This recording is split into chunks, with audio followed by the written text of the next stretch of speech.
Bugün bizim öğrenmekçi bo'lgan taomimiz go'shtlar. Bu go'shtlar men shunday yoqtirib bergan tamoqning birisi. Bunun ketarlik materiallar qiymas uchun mana go'sht, loq go'shtini to'g'rab oldim. Undan keyin men piyoz ushoq to'g'rab oldim. Undan keyin qarmochmi miqdorda. Bekchiq selayotman. Naval qarmoch yeyishni yaxshi ko'rsanglar, sizchiqroq solsanglar bo'ldi. Undan keyin tuz.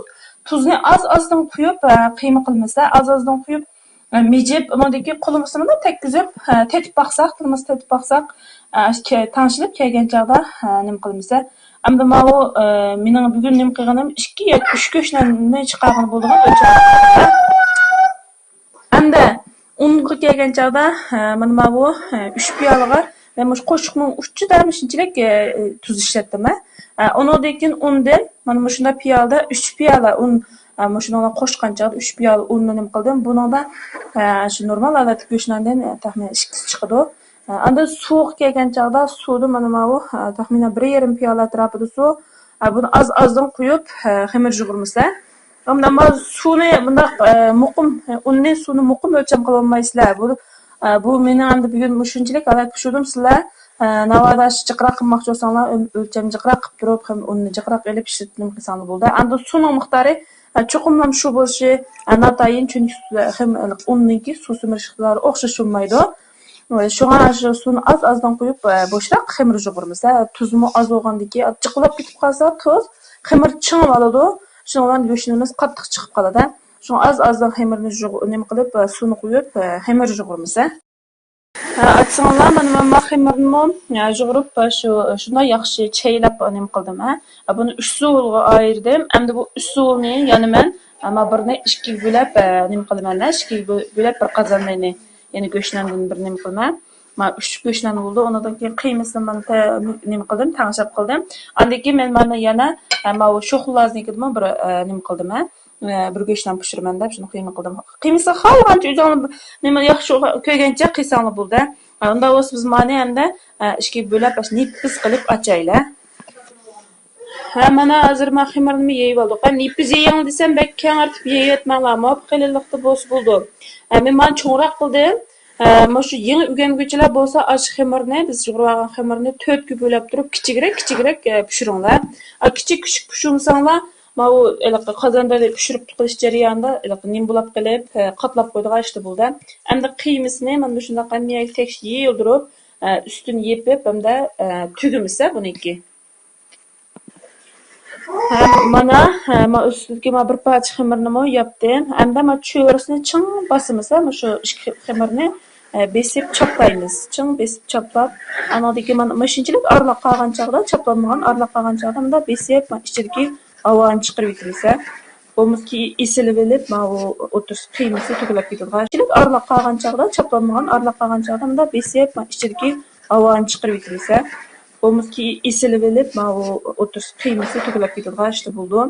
Endi mana bu cho'risini burishni ko'ramiz. Avval chiqdi. Endi keyin nimiz test bosqichimiz bo'lsa, shu burishi mana.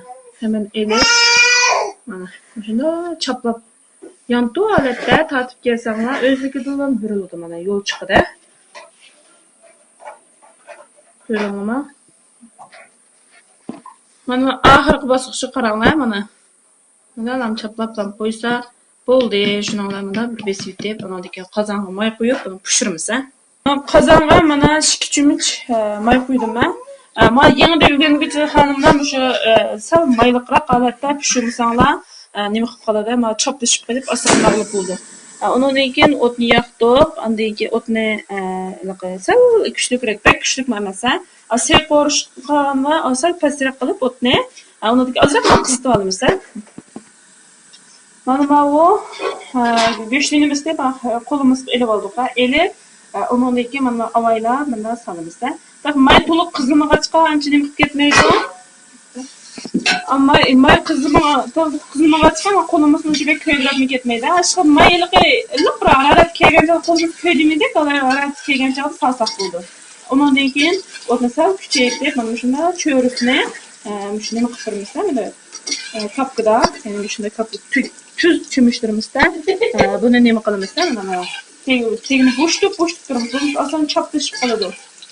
O't bek past bo'lib ketib qolsa, men ishni qetib elib, Göğüşünün içtikam örgüç yerilip orası kıyım tükülüp gitdi.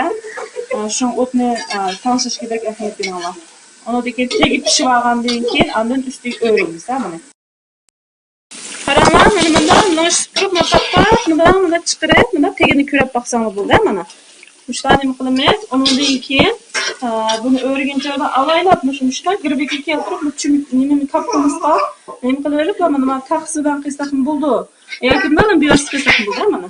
Mana bir taqsi qilib, ondan keyin mush o'rgan vaqtda o'tni pasaytib turib o'rganlar. Bo'lmasa ishtikam deb ketadigan ishlar bo'lib qoladi, qo'lga maychashlab ketib qoladi. Ondan keyin buni teginimi mushuna bo'shib turmiz. Ma tüp ast qizdirib olgandan keyin bu nima qilib ketmaydi, qotilib qolmaydi.